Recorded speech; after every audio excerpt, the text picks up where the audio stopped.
somewhere. There he is. He's back here. I like to look at people when I'm talking to him. But, a lot of you know Chris. Chris has been around a long time.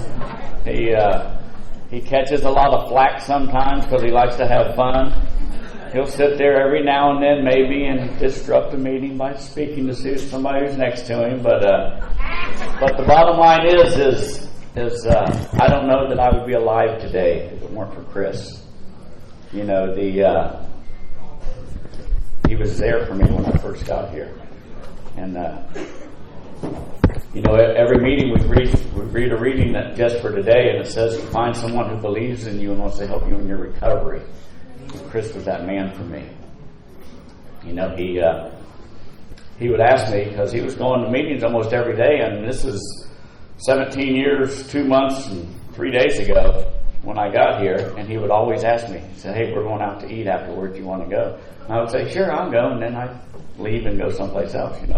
I wasn't there yet, but he kept asking, and he kept asking, and he kept asking, and I started going. He would put me in his vehicle on the weekends, and we would go camping and do this and that, and he never asked if I had any money. He didn't say anything that I would wear the same clothes again and again and again, and that's huge to me. The love I have for people today and are able to express it is a blessing that this program gave me. I love you. I'll give you Chris.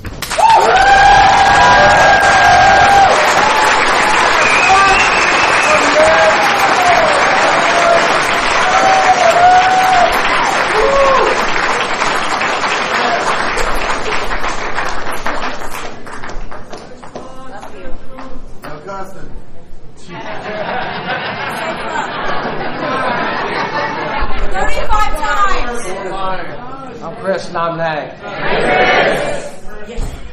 I want to thank my higher power, who I choose to call God, Creator, Universe, whatever, for allowing me to be here clean today. It's a privilege and honor. I want to thank the committee for allowing me to come up and share my experience, strength, and hope. I'm nervous as hell. It happened about 11 o'clock this morning, and it's only gotten worse.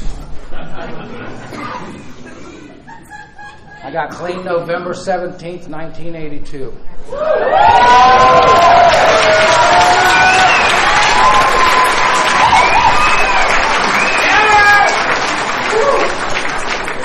So for all the young people here, I was 20 years old when I got here. That's right. And you don't have to pick up just for the day.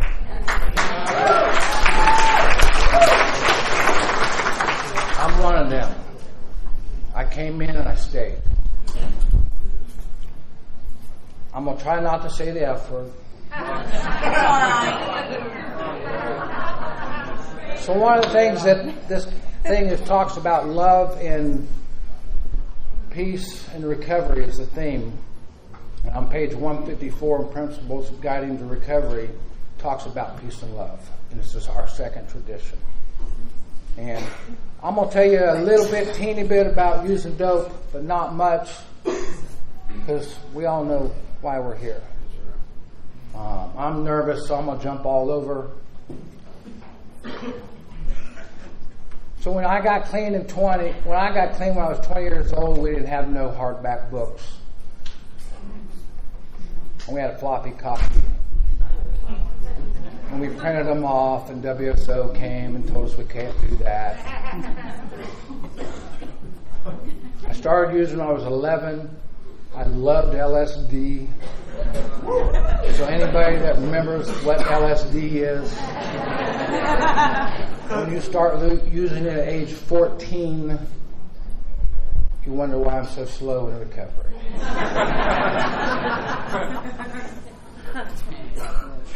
I loved LSD. I loved 714s. So I liked that combination. I was not happy in my own skin. I didn't understand. So,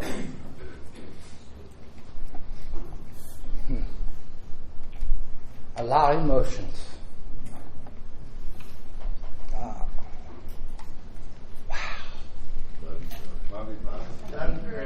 Woo! Take a breath.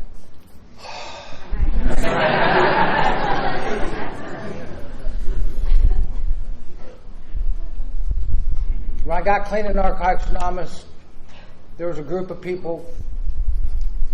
So let's take this back. So I started using when I was 11, and when I was 19 years old, 3 of my closest friends, 2 were dead and 1 went to prison for 10 years. And I'd gone to the hospital for strychnine poisoning, imagine that. And when I got out, I couldn't wait to go get another hit. Tasted the strychnine poisoning going down my throat. And was like, wow, I can't stop. My mother was in AA. She introduced me to Narcotics Anonymous and said, you need to go check out these meetings.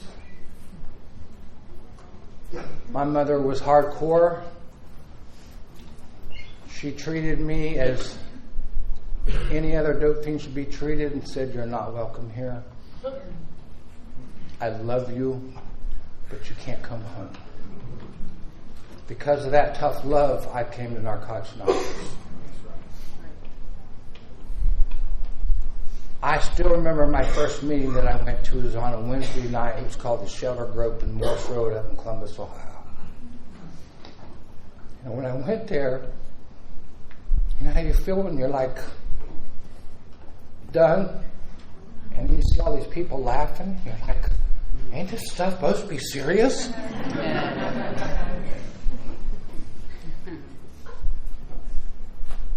In that process, in the first 30 days, I withdrew in Narcotics Anonymous.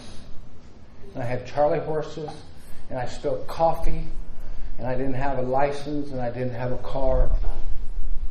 And people would give me rides, and I'd be jerking in their car because, you know, when you get a Charlie horse, you try to stretch your legs. And they kept saying, Chris, you really need to go to treatment. And I'm like, what? What is treatment? And I'm going to tell you what happened to me. I said, okay, I'll go to treatment. If that's all what you think I need to do, then I'll go to treatment. But right before we went to treatment, we went up to a 12-step retreat up in Youngstown, Ohio. And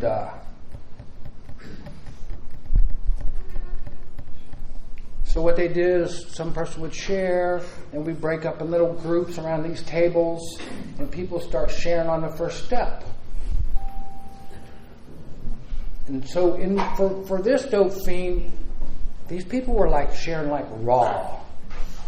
And what it did for me was, I'm sitting in a room and I'm like, okay, there's some tears coming up. And men don't cry. And what's going on with me? And what was going on is these people kept sharing and you kept touching me. And here, nobody touched me in here.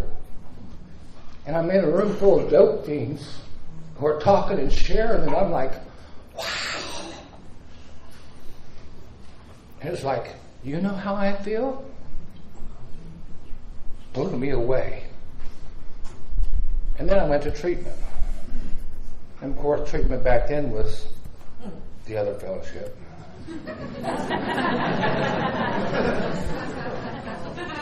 And I had my floppy copy. Now I was hooked with NA. And they gave me this other book. And what treatment did for me was it gave me a lot of tools that I used later on in my recovery. I didn't hear it because I was 20. When you're 20 years old, a male, mentally we're 15 or 14. That's about the best way I can explain it. When I got clean, if you were 10 years older than me and you were in your 30s, as far as I'm concerned, you were like a dad to men in my life.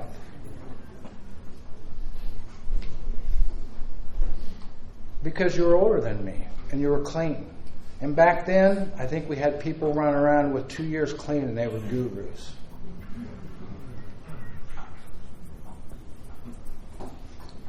To look in Narcotics Anonymous today and you watch the clean time tonight, God, that's fantastic. To walk in and have people with that much clean time, with experience, strength, and hope on not using dope.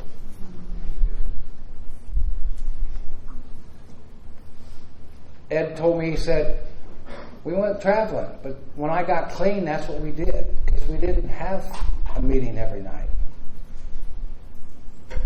And they'd say, like, well, there's one down here, and we go down there.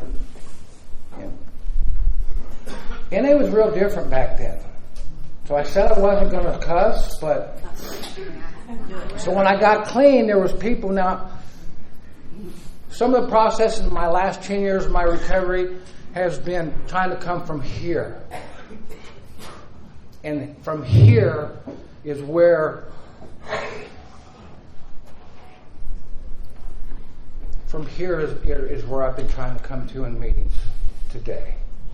In the beginning, I needed the people to tell me to work the steps or die, motherfucker. And when you talk to me that way, that was love. And I got that when you talk to me that way.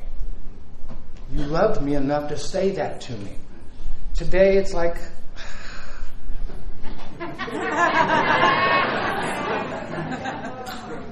But I'm trying to... Recovery was different back then. And they told you like it was. And to me, that was love. Because I heard you. You know, my sponsor would look at me and go, what the effing don't you understand about that step, boy? And when he said it to me like that, I was like, oh, yeah. But I needed that as a young kid, 20 years old, mentally 15 years old.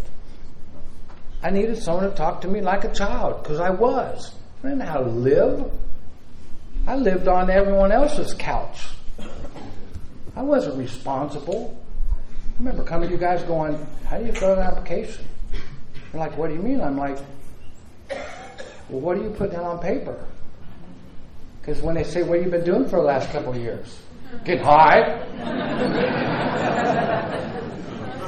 I was on permanent vacation.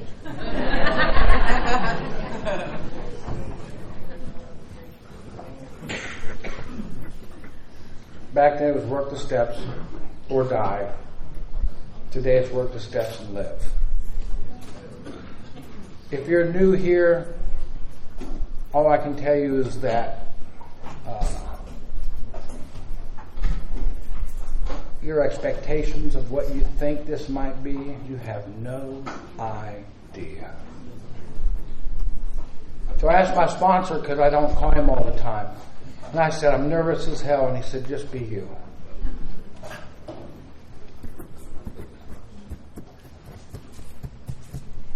How do you go into meetings and share your passion about Narcotics Anonymous and what it's given to you? Coming to Narcotics Anonymous is foreign language. I didn't grow up in a family that was unconditional love. I wasn't taught it. I wasn't nurtured. It just wasn't in the family. In Narcotics Anonymous, there's so many different people that come from so many different backgrounds. And when you hear people share, and you're like, how does a person even have those kind of words, and how does it flow out of their mouth? Where do you learn that information at? Oh, I got to go to college. Why I didn't even graduate high school? I ain't going to college. But at the same time, as this process has worked, is people have a gift, a way to speak things that you're like, wow, I wish I could talk like that. I don't even have those things that enter my mind when certain people talk. You're like, where did they get that word? And then you go look up the word and you're like, wow, that's what that means? You know, at 20 years old, mentally 15, NA was, we traveled everywhere. We went to campouts. We saw the NA was just everywhere. 20 years old, you're pretty dumb. I was pretty dumb. Stay out of relationships for a year. At 20. Right? You can't tell a 20-year-old to stay out of a relationship. He will sneak behind your back. So if you have sponsees and think they're not sneaking, they're sneaking. You know why I know that? Because they come to me and go, my sponsor says I'm not allowed to da-da-da, and I'm like, call me. Just don't pick up. Because it sucks when you see her with another dude in recovery.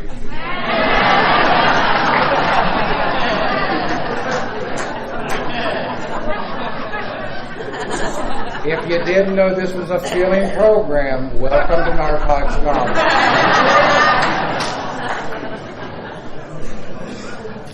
And there's some of us who have stayed no matter what. We talk about peace, love, recovery, everything here. When I look around the room, I see people that I've known for over 3 decades. 3 decades. How many normal people have 1 or 2 friends for decades? I look in here and there's a dozen people with over 3 decades I have known. They know me. I know them. We're family. We're all family. Narcotics Anonymous gave me 12 steps, 12 traditions, 12 concepts. Oh my God. There's a lot you can do in Narcotics Anonymous. In the beginning, when you get involved in service for this dope fiend, I just wanted to be recognized. I didn't do it for selfless reasons. Truth, right? We don't want to ever talk about truth. Right?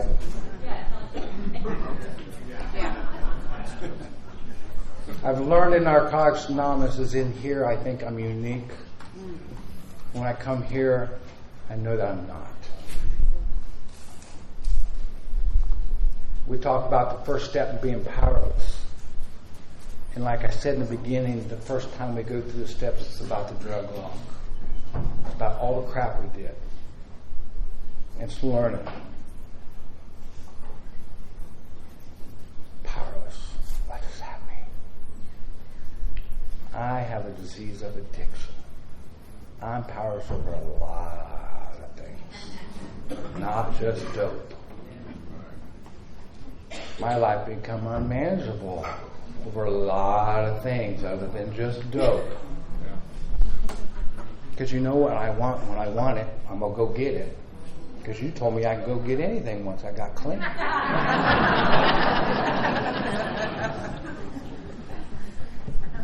Right. I'm only sharing this is because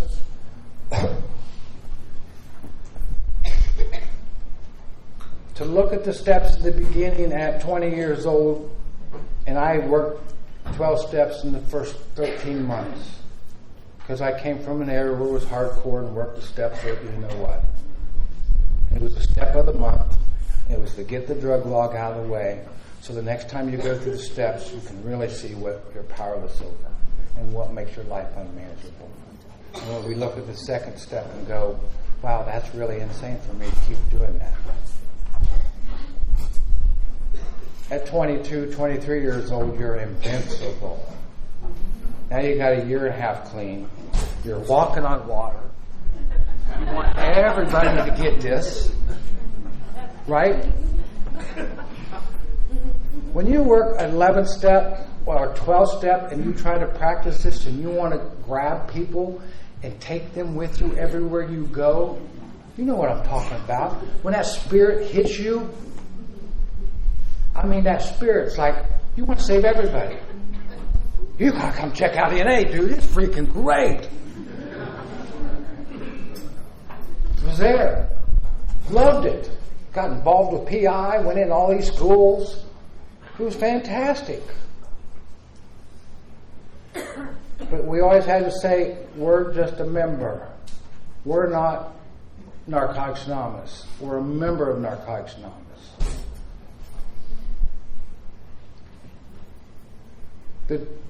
In the beginning, you couldn't help but get involved in service because they were trying to produce a book, they were trying to write literature, you voted on things, they'd be like, come on, we're going to Pennsylvania, they're voting on this, and they're helping write on that, and I'd be like, all right, I'll go. Maybe I'll find my visa later. You told me to keep it humorous, right, Kurt?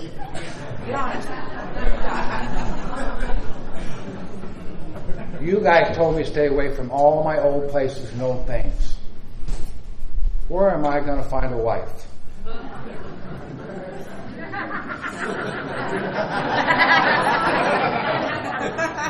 We didn't have cell phones where you could get a girlfriend online stuff.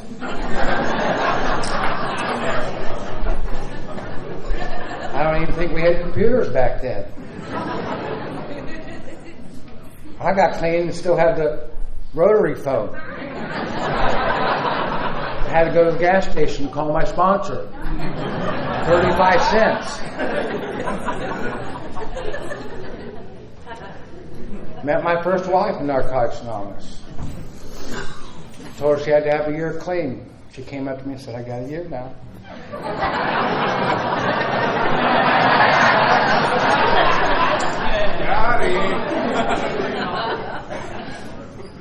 I was with that lady 18 years. Had 3 beautiful children with her.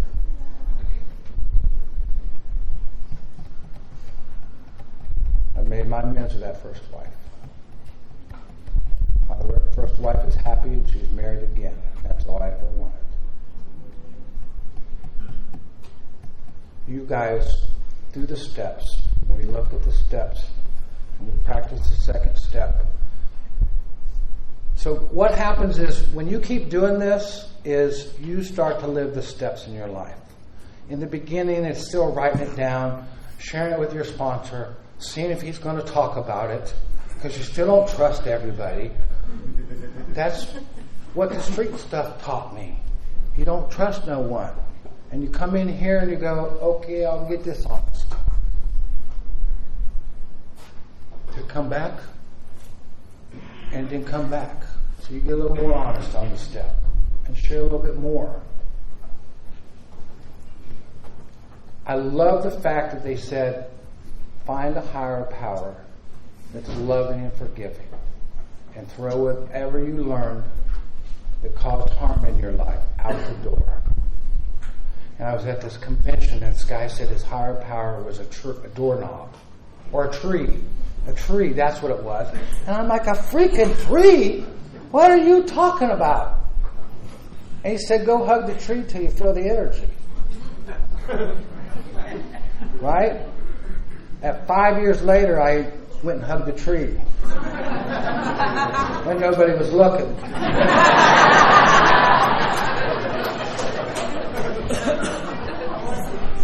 And I understood what he meant. Because at 5 years clean, I was a little more open than I was at 1 year clean.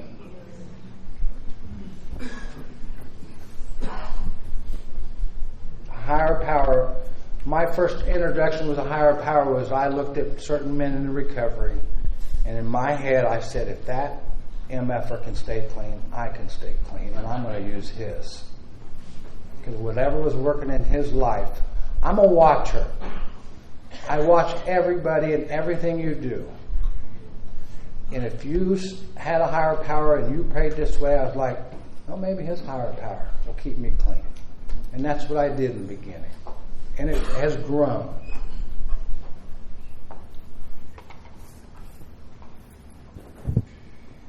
Step 4, God, inventory. Oh my gosh.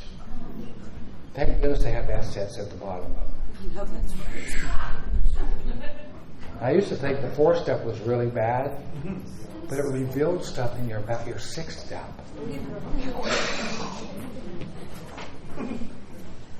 You know, sharing a 5th step with a sponsor and telling him all the bad things, and then them going, well, this is what I did. And it was like, oh, you're really sick. I'm not that bad after all. Because in here always tells me I'm unique and I'm different. Always.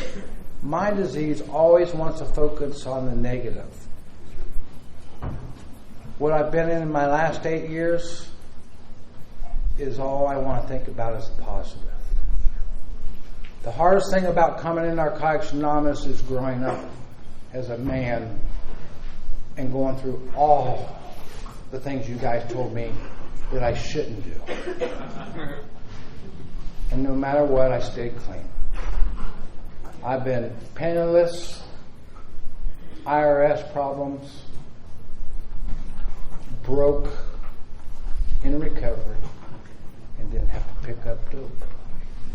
Because you guys told me it only gets worse. And when you've been here a few 24 hours, when the ones that are lucky enough to come back in the room and say, it ain't no better. Because those thoughts come in the mind. I can't handle this pain. And the ones I have yet to see a person walk back in the rooms and go, man, it's been fucking great. I've been using it for fucking 6 months and it's been great. I haven't. They all come back in with their head hung low, and I always ask them, what did you quit doing? I quit going to meetings. I quit calling my sponsor. I went to school and took 5 credits, and I took all the credits, so I had to worry about my schooling, and I quit going to meetings, and I relapsed. And I'm like, I don't want to go to school then. Because I know how I am, right? I'm a perfectionist. I'm different. Don't you know who I am? Have you ever watched someone that collects army stuff and become obsessed in recovery? They wear clothes that are army. Their cars are army. Their house is army. You ever see a fisherman? Everything they have is fisherman stuff. I've learned that I can become addicted very quickly and obsess over it very quickly. Because my disease doesn't want me to feel good. My disease wants me to go use and tell me it's different. But now I got this. 6th step, oh my gosh, character defects. At 21 years old, I was not ready to get rid of all of them. Just wasn't. It's different for everybody.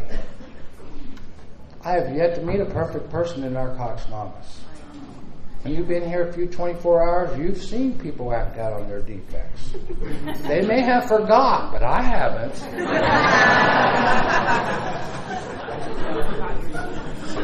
I told you I'm a watcher. My disease wants me to look at you, talk about you, ridicule you, tell you about your recovery and how bad you are. Truth, right? That's what my disease. You guys show me to go, let them be where they're at. Love them unconditionally no matter what. Everybody has their own process. Everyone has their sponsor and their working steps and what they need.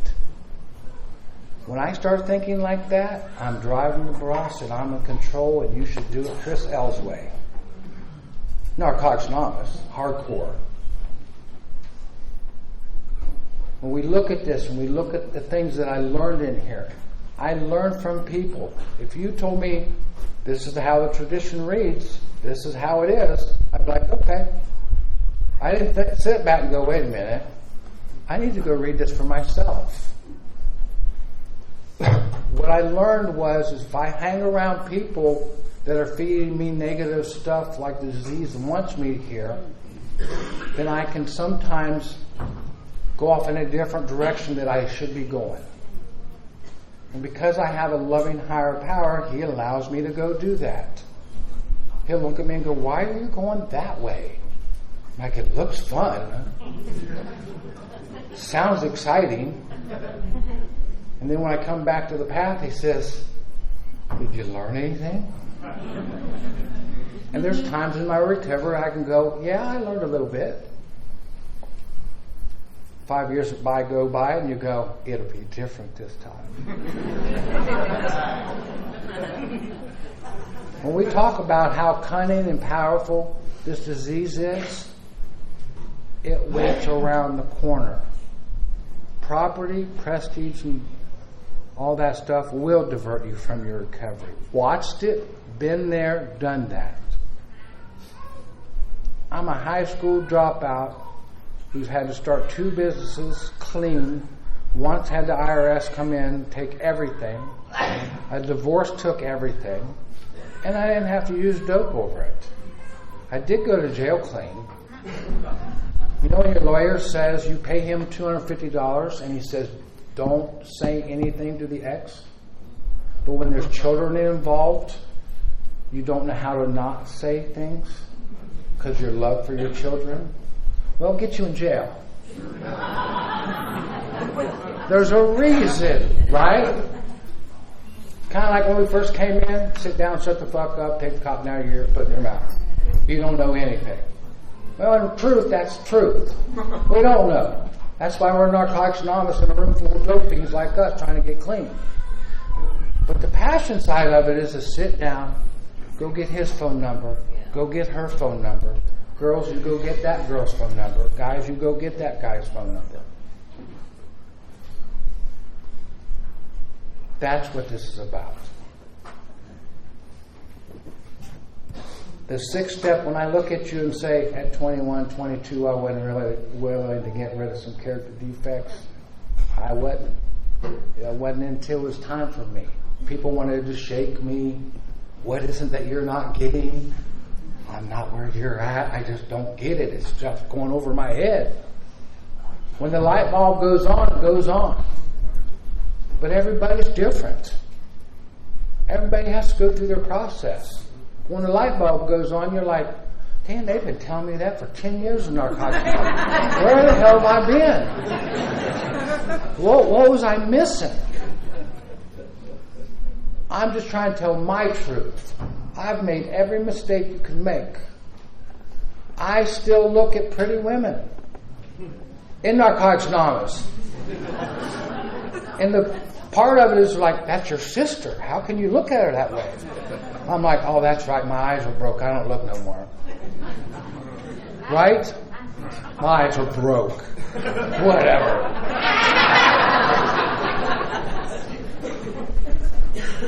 Are your eyes broke? See?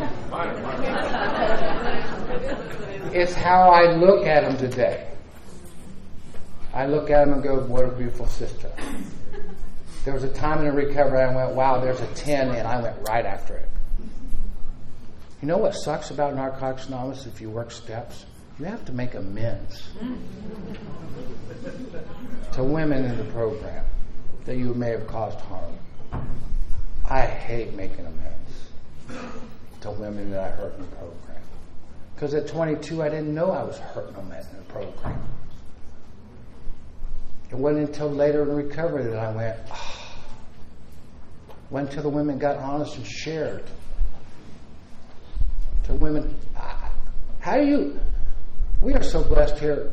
Women come, I've watched women come from the street and who are lawyers today. Lawyers, women in recovery. I know where they came from. And they're lawyers today. They're judges today.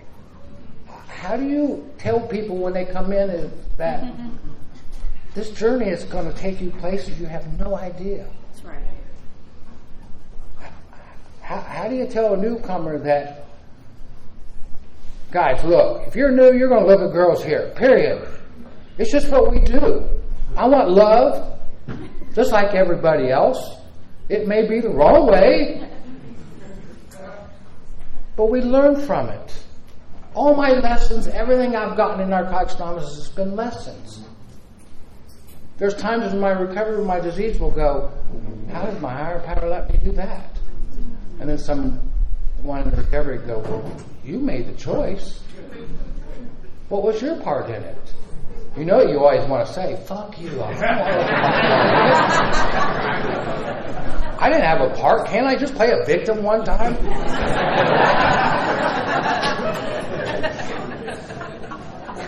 I want to play victim. I want to play victim. That way I don't have to look at mine. You know, when you don't want to call your sponsor and you keep bringing up topics in meetings and then finally you get the words that you need to hear. You know, I call that co-stamping your bullshit. But you listen to them that way, so when it doesn't work out, you can blame it on them and play victim. You think with that guy with 5 years clean that shared that with me that it was okay to do that, it'd be all right. That way I didn't have to look at me. It doesn't work after a while. You can keep trying. Character defects, you can keep 10 years from now. Trust me. For this dope fiend.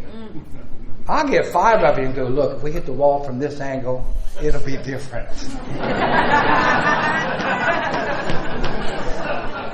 And it's the same results. And so the beautiful thing about the program is you can hit it from every angle you want. Just don't pick up dope. Disease is always trying to get me to do stuff, wants the easier, softer way. I want a woman to take care of me, pay my bills, let me go on vacation.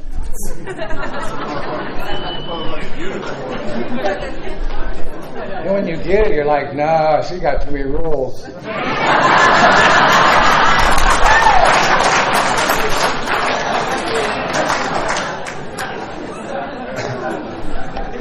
Let me share truth, right? It's my truth.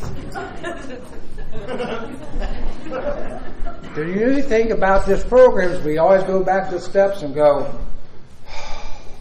first step. Especially that second one. I know it's insane. I don't care. I'm going to go have fun. And when you do it, you can't blame nobody else but yourself. And then you got to add another one to the 8th step. Clean. Clean. That disease, son of a gun. My disease wants me to go use dope. It wants me to feel numb. Come in here and have these feelings that you guys are all talking about. It's like, wow, this is way too much. Too much feelings, too much information.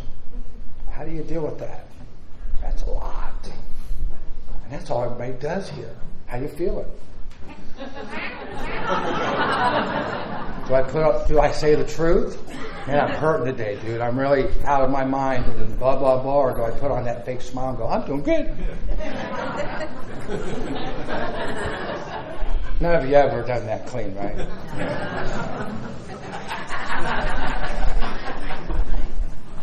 And when I say that, I look at my loving friends in here because they know how I am.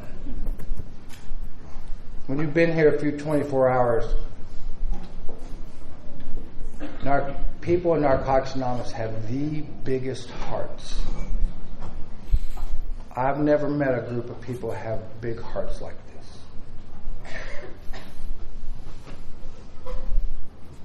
this. When it talks in the chapter, more will be revealed, and you read that chapter, and you read that chapter, and you venture out in the world, and you take these 12 steps out there and practice them principles in all your affairs. That's when you start to see things. I used to come in here and go, I hate being an addict. If you stick around here long enough, you'll be like, man, I am so glad I'm an addict. Yeah. I have so many tools to work with. And people out there that we used to say, I want to be normal like them. After you're here a few 24 hours, they're fucked up.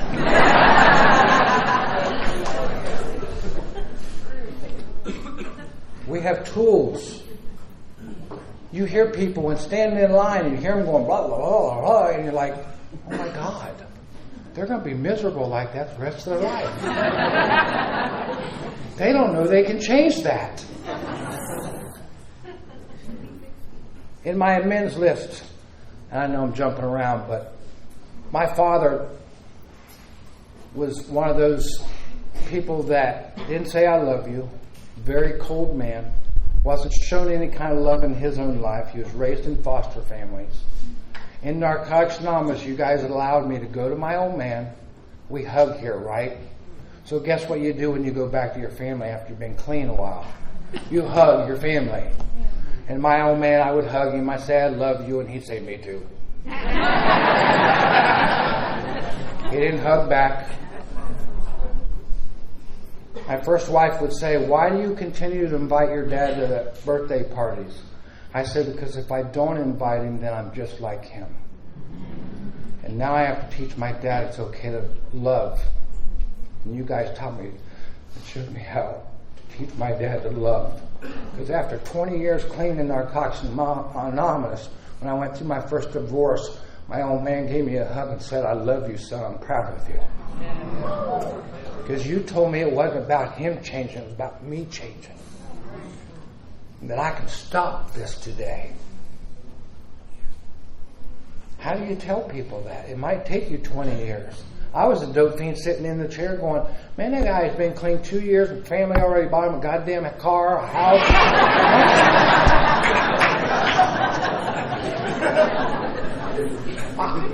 I look like that, right? I watch. You know, but I didn't have, I grew up in that family. And you guys taught me unconditional love. You taught me love. What it truly means to love a man, to love a woman. I have women friends that truly are teachers. I have women in my life that tell me today they have my back. I have men in my life today that tell me they have my back. And they're Narcotics Anonymous. And are outside of Narcotics Anonymous because I've searched other places for that spirituality that we don't talk a lot about. And we do, but we don't. And whatever spirituality you're doing in your 11th step, keep searching. Just remember that your higher brought you to Narcotics Anonymous so you could fucking get it. Because through the spirituality, you're going to see other things out there in this world that we have. I do a thing in my life today that just fascinates me. And I've been doing it for a while. And I don't share it in meetings because I don't like to break certain traditions. But all I can tell you is that it allows me to see everybody as a human being. And that we're really closer as a family than you'll ever know. I've learned that my disease in here when I'm by myself always wants to play tricks on me and look at all the negative things. If you look at what's going on in our world today, there's so many positive things going on. If you choose to look at the negative, you can look at the negative. It's a choice thing. We didn't talk about certain things in life in this world 30 years ago. Now we talk about all kinds of things. I got waxed through my senior year. Can you imagine wax?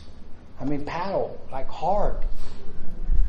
Can you imagine today in our society? We don't accept that. You look at how we were raised back in the day.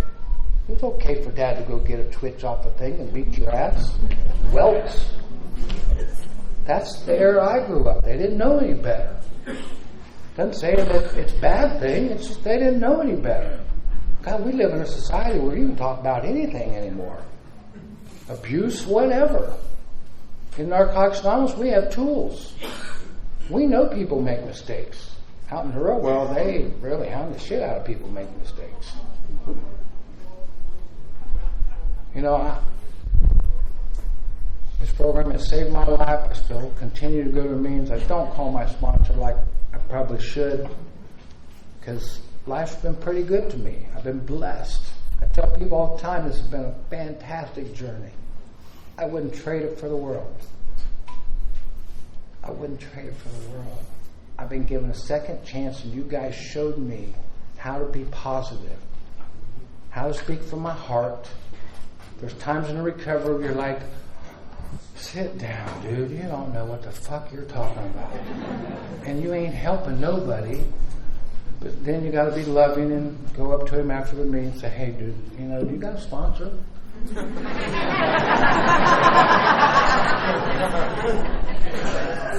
We have 12 steps here. And you work them in order for a reason. Because when the 9th step says injure them or others, you could injure others in recovery, including yourself. That's why we work them in order. Because when you watch people, some people skip steps and they don't have sponsors and they cause more harm. And we got to love them no matter what and let them be where they're at. And that's hard. What I've learned in here is try to love and accept everybody where they're at. I may not agree with people. There's been times in my recovery where I try not to do it today, but I would disrupt the meeting going, wow, you're really out of place. I would throw traditions at you like I knew what they meant, based on how I was taught it through who I learned it from. It's like some people don't believe in all of our books, because change is hard. We wrote them. We voted on them. But there's people out there that have their opinions, and I guess they have a right to share it. I love the Guiding Principles of Recovery. It's fantastic. If you're open-minded, read it. If you're still closed-minded, don't. It's your journey.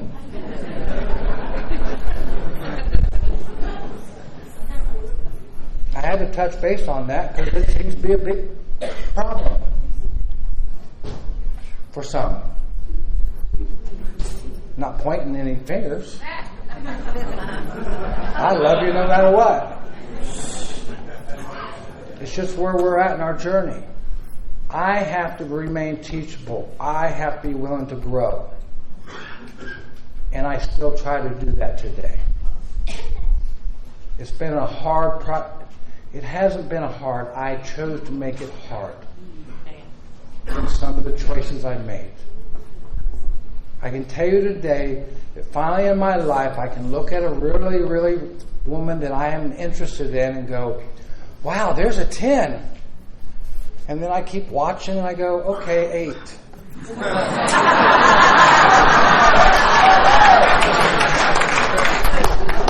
And then I watch a little more and I go, whoa, too much drama.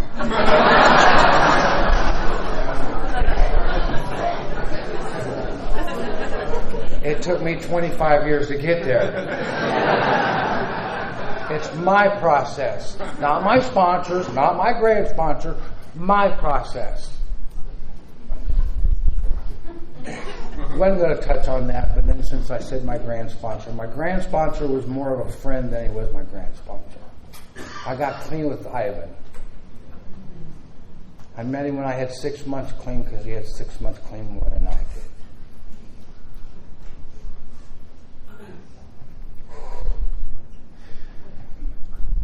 I love the fact that my friends are dying clean. It's been a fantastic journey with them. If you get lucky and stay clean with people with 30 plus years or 20 years or 10 years, what a blessing they have touched, or you have touched their life. Because to go through all the things we did, no matter what, we didn't pick up dope. And when I went through relationship problems, I could call Ivan, and Ivan was always there. I know Ivan. Ivan knows me. I could talk to anything, and he wouldn't judge me. He'd say, well, let's look at it from this point of view. There's people that will be placed in your life when it's time to be placed in your life. It's not a coincidence. When it's time for someone to be in your life to help you with whatever you're going through, it'll appear. And sometimes they're there for a little while, and sometimes they're not. There's so many people that you look around the room at, and you look at people and go, I wish I could be more a part of your lives. But my life's full, a good life's full. It doesn't allow me to do that today. You know, you look in the room and you're like, God, I wish I was a part of your life. Well, I was around, but you live in Cincinnati, I live in Dayton, and I'm not like I travel down there.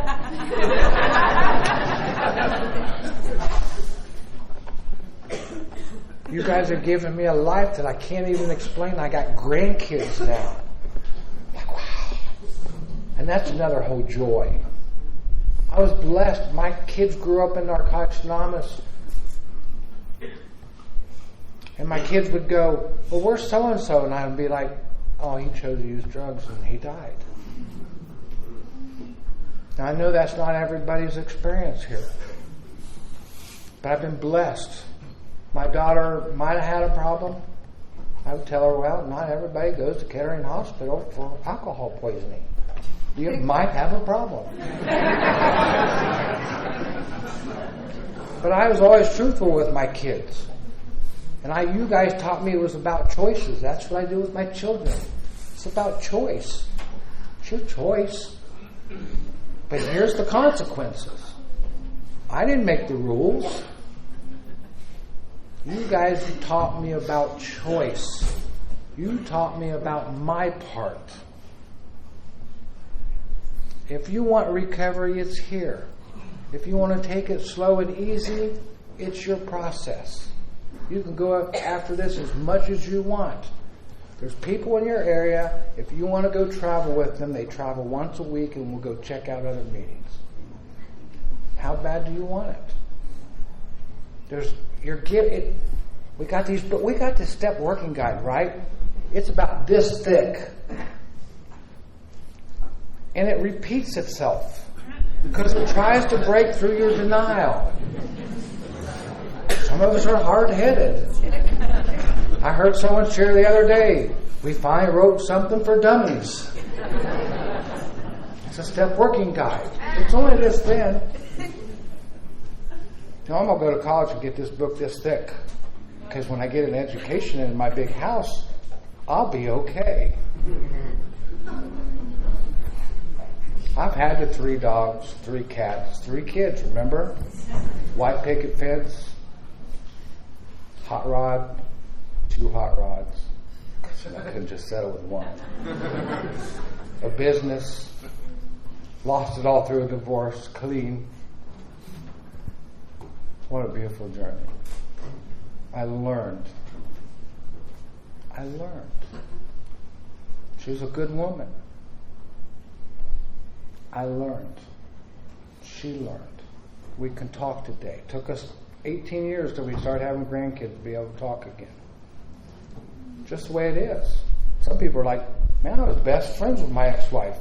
I'd be like, what the fuck is wrong with me? It's just the way it is. It's aspiration to see people share different things in Narcotics Anonymous, and you go, how did they achieve that? What did they do? How many people go up to someone and go, what is your higher power? What keeps you moving? What drives you? Because I'm a watcher. If you see people in meetings, now I will tell you this. If you're sitting in a meeting during the readings, I'm going to talk to you. I'm going to make you laugh. If you're miserable in a meeting and you got that face like that, every time you come to a meeting, I'll sit next to someone and go, look at that miserable motherfucker. I didn't get trained to be miserable. See, now, you can have fun in Narcotics Anonymous. I've done a lot of bucket list things in Narcotics Anonymous. At 49 years old, I went inner tubing with dope fiends, right? In North Lake. And of course, out of my mouth came say, is that the best you can do? And they got me about 15 feet in the air. Now, when you're young and invincible at 20, that's fine and dandy. When you're 49 years old, that took 3.5 months to heal from.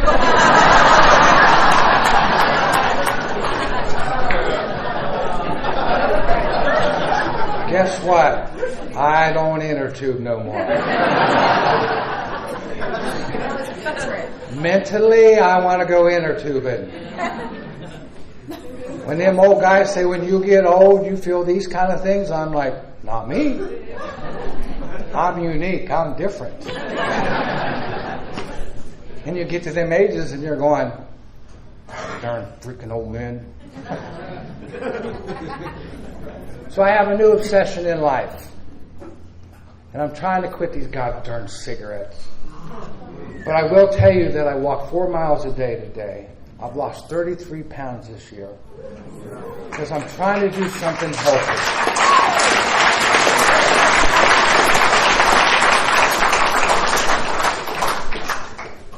If I listen to certain people in the program, they'll be like, why are you doing all that healthy stuff but you still smoke cigarettes? And I'm like, damn, why you gotta be so negative?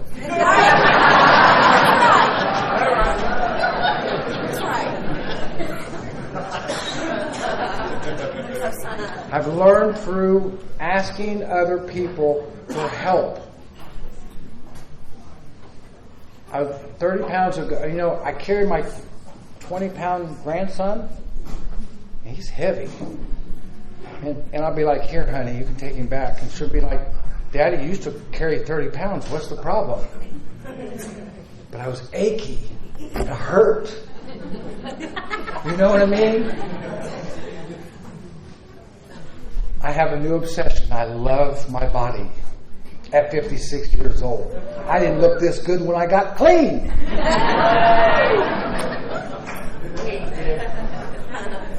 I wear 32s. I haven't worn that since I was 15.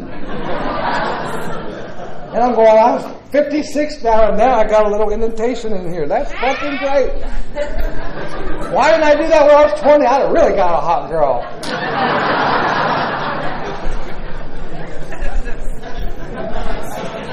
Truth, right? That's how the brain thinks. They're like, oh, you ain't going to share that to me, are you? I'm like, hell yeah. Because we all think we're unique and we're different. I like good food. But at my age, I have to start, when you watch older people, you know what I mean. I'm a watcher, guys. And I got guys that are in recovery who are diabetics, right? And they're like, well, what the fuck is diabetic? And they tell you, and you're like, I eat all that. I'm not a diabetic. But I weigh 207 and I'm 5'9", maybe I need to take a look at this. Because I don't want to be a diabetic. Because I watch them. Have you ever seen a person in Narcotics Anonymous not take their insulin in meetings? I know you have. Right? You got to jump up and give them something, a piece of sugar or whatever, so they don't.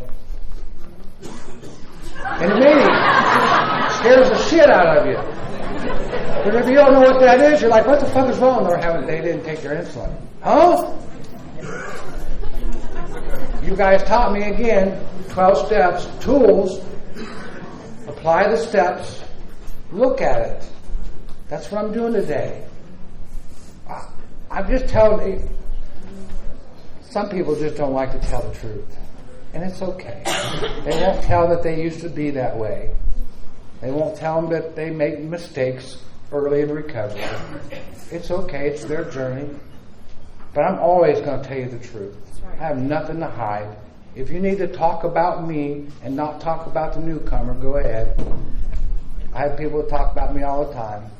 I can put my arm around a pretty girl and 15 people are like, is Chris hitting that?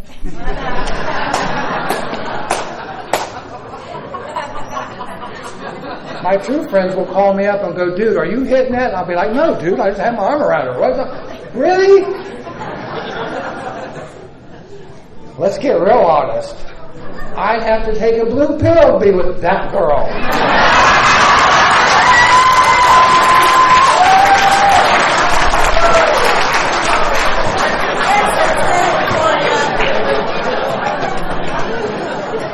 We were sitting around a campfire 2 years ago, and there were, guys my age. And we're all talking about that blue pill. And this young kid in recovery comes up and goes, that's what I have to look forward to?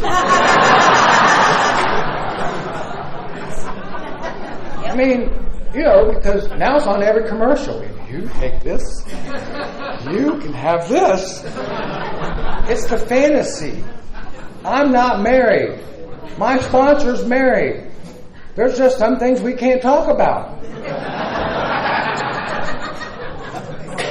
My other friend Ed says if I was single, I'd be doing that too.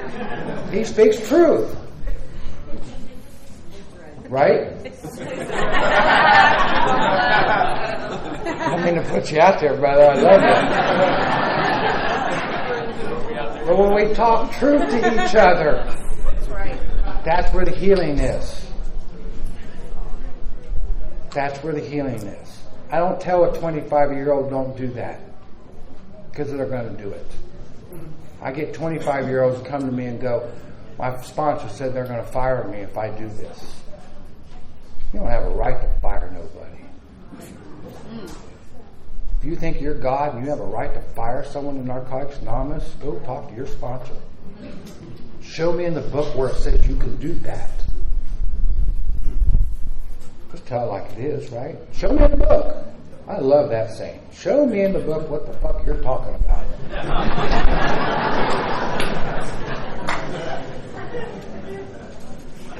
I'm a book thumper. I can't remember half the things no more. I don't bring books up here to read out of it, because we all can read out of it. And we can all take that paragraph and fit it into what we really like, so you all feel less than. Better. Don't hurt them now. I'm just sharing my truth. The Narcotics Anonymous will give you a life beyond your wildest dreams. You'll find peace, happiness, and love. Are you going to have a perfect life? I don't know what that means to you. Are you going to go through feelings and have people that will have your back 100%? Yes, you will. Will you find people that will talk about you? Yes, you will. Are you going to find people that gossip about you? Yes, you will. This is reality. We live in reality.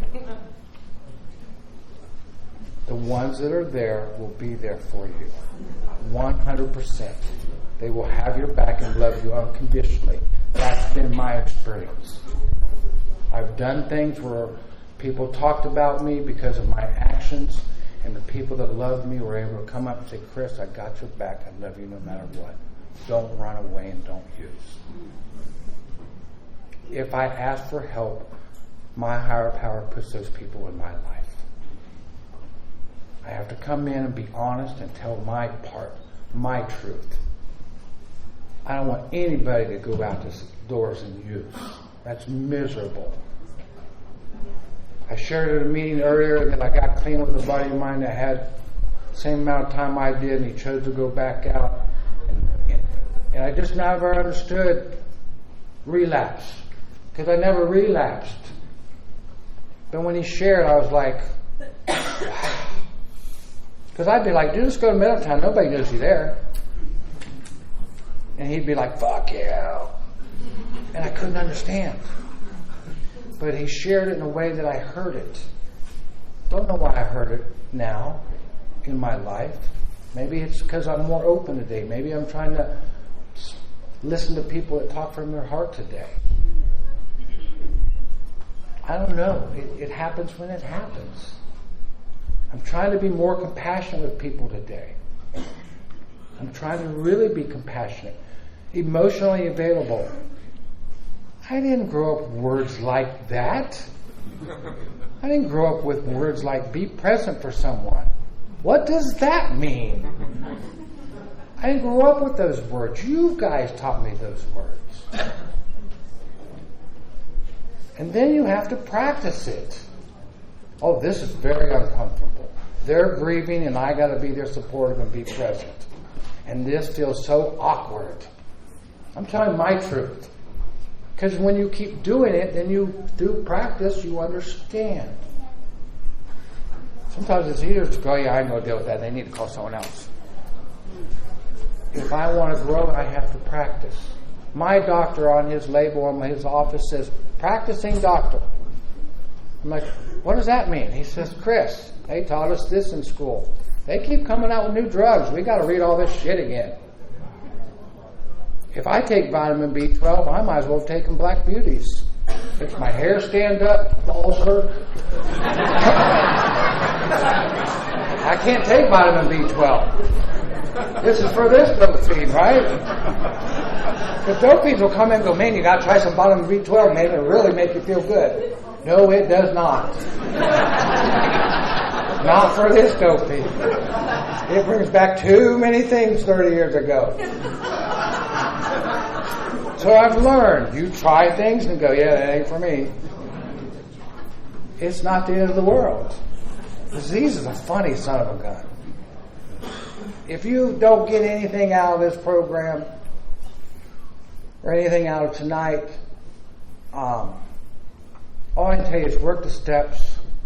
You're not going to write them out perfect. Some people are going to write pages. Some people are going to write little short sentences. And it's okay, because it's where they're at. And if you listen to the people, the honor thing is listen to people share their steps with you and watch them grow, and just in what they're writing and saying. Because you watch people write paragraphs and you watch people write little things, but it's what they're saying in the little things. And that's the growth. My disease is like, man, you need to write some more, dude. No. It's how I'm looking at it today. It's what they're saying. When you go to meetings and people bring up a topic, listen what they're asking. Just don't automatically go, that's the second step, dude. Listen to what they're asking. That's what you guys gave me the ability to do, is listen. So I'm going to wrap things up. I want to thank the committee for allowing me to share. I didn't go through all the 12 steps. I tried to touch on a few of them. If you think you're unique and different, you're not. If before you pick up, call me, or I'll give you my sponsee's phone number. You can call them. I tell people today, text me, because I don't listen to my voicemail. It'll be a week later. I'll be like, oh, dude, call me. Text me, it's right there. That's just where I'm at. The technology, I love technology. It's spell check. Oh my God, isn't that great? I ask Google everything. Google. And you guys taught me that, because the young kids come in and they go blah, blah, blah on the phone. I'm like, how do you work this thing? And they show you. You know, and you ask Google, what about this? And it tells you, and you're like, wow. When I got clean, you had to go down there in the library. You didn't even know where to look in what aisle. Yeah, I love technology. People come in meetings now, they got all the NA stuff on their phone. I'm like, how did you get that app? Well, it's I'm like, oh, that's cool as hell. So I'm still learning, still asking for help. I can say, oh, I don't like this new technology, blah, blah, blah, blah, blah. Well, then I'm not changing. Change is going to happen. You can be part of the change or not. No, I'll go live in the woods. I don't want to change.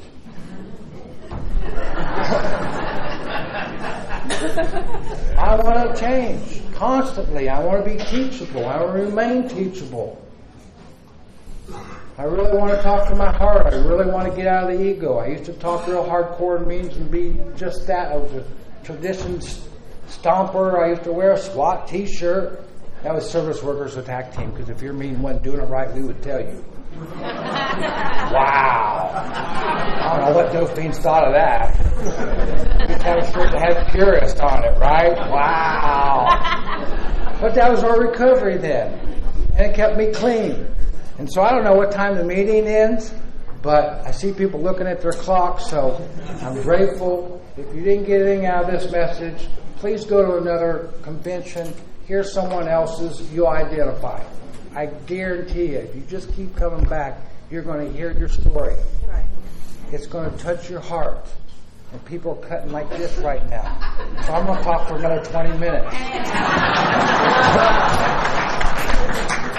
Because old school is we talked when we were done talking. When we had meetings, everybody got to share. Now we have time, going on time. But that's changed, you know. A big grown. I'm real grateful to be here. Thank you, guys.